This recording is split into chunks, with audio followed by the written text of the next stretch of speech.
these elk. They're bedded down just across the canyon from us.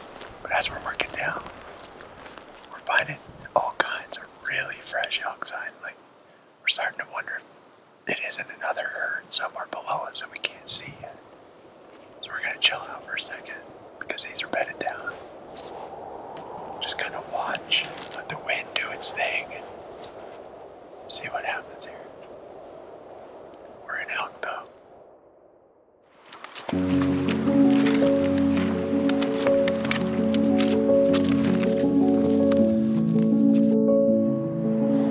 That's kind of why I like coming back to these places is, you know, the stories that are told. These animals are virtually untouched. Not many people see them, and they don't see many people. It just takes you back, and I'm glad we still have places like this that we can relive those stories and tell our own.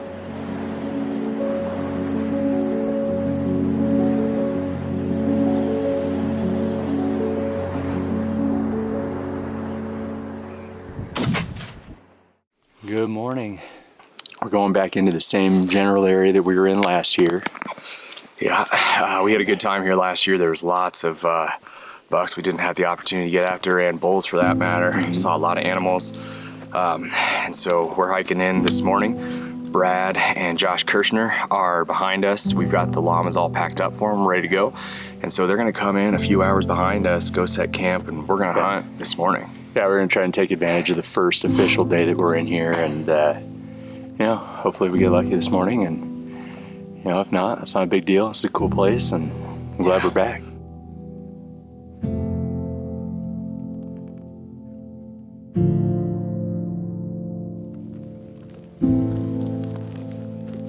Well, when I'm hunting, the first thing that draws me into the landscape is the expanse.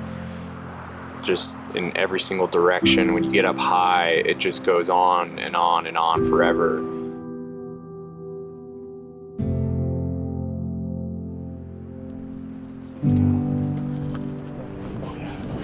There's the cow right there.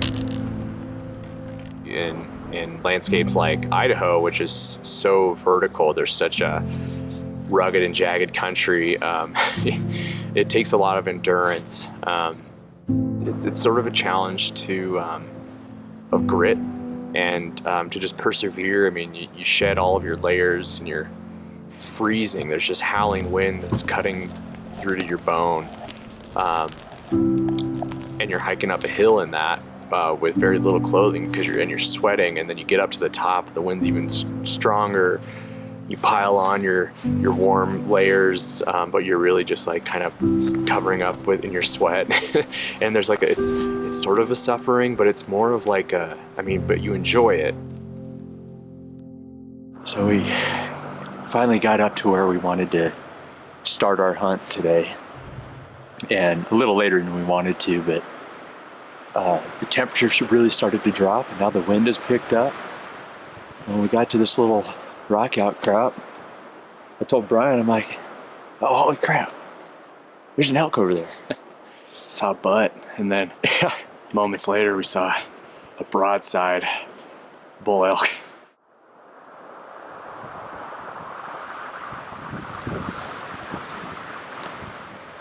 We heard a bugle across this canyon as we're sitting here watching these elk, and Brian and I are talking about whereabout we heard it. And there's I don't know, would we see 5 cows? 4 or 5 cows and come milling through an opening right now. Trying to figure out, there's that bull right there. We just walked through that opening. Yep. Now we just saw that bull. A doe down there with a few fawns. Even though I've seen hundreds of deer and elk, it's still really fascinating and just kind of neat to be this close to them and watch them do their thing alive.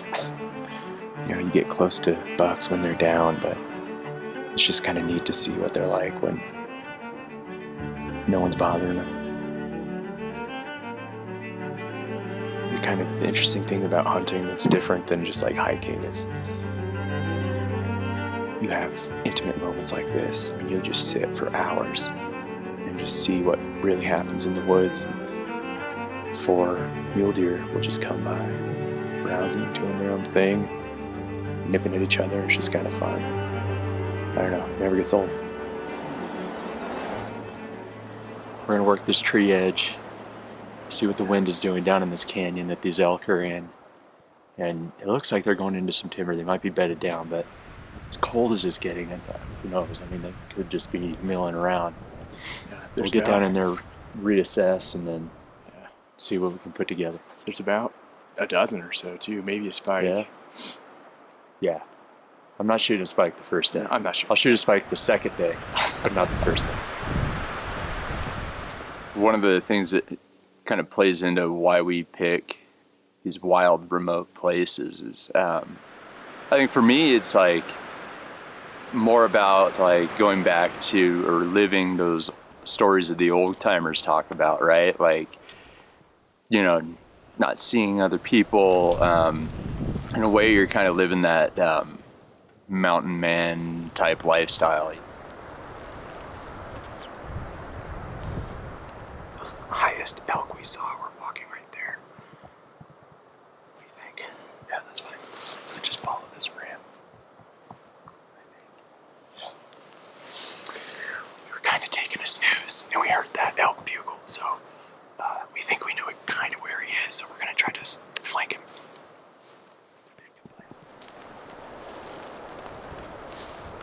Probably one of my favorite things about hunting that I often tell people is that it takes you to places you wouldn't otherwise go. I hike and backpack all summer. I go to lakes, we go to rivers, you climb peaks, and those are destinations. There's something to do. You could fish, you could geocache. There's a reason to go and travel through that landscape, but there's also a trail. There's cairns, there's trail markers, there's other people. Okay, so we've been tracking this bull, but it's pretty dark timber, and we didn't want to bump him because he's with a bunch of cows. We heard him bugling, and then we decided to come up where we heard it last and sit. He hasn't bugled, but we're running out of daylight, so I'm gonna go up and skirt over and see if we can kind of look down through the trees and see what we can see. Kurtis is gonna stay behind, and if we happen to bump something, hopefully they'll run back towards Kurtis. So we're gonna make an end of the day play here on these elk we've been watching all day. The goal is like to shoot, harvest an animal. But you're back there for those adventures, and those are the stories that are being told, right? Hunting is all off the trail. And then you might go to a rock outcrop that has a good view and sit there for 8 hours.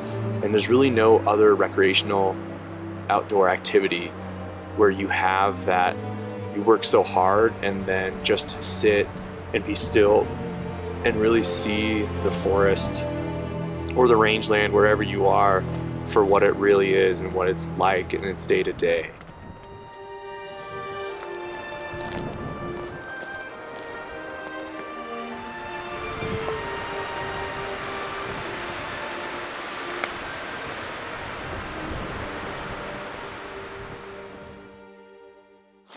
Day numero dos today, and Kurtis and I are gonna roll up that way. Brian's gonna roll up that way, and we're gonna try and find some elk. I think elk is priority number one for you, Kurtis.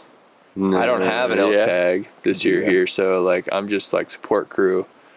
I was gonna say giant muley is one. Oh yeah, Elk could be icing on the cake. yeah.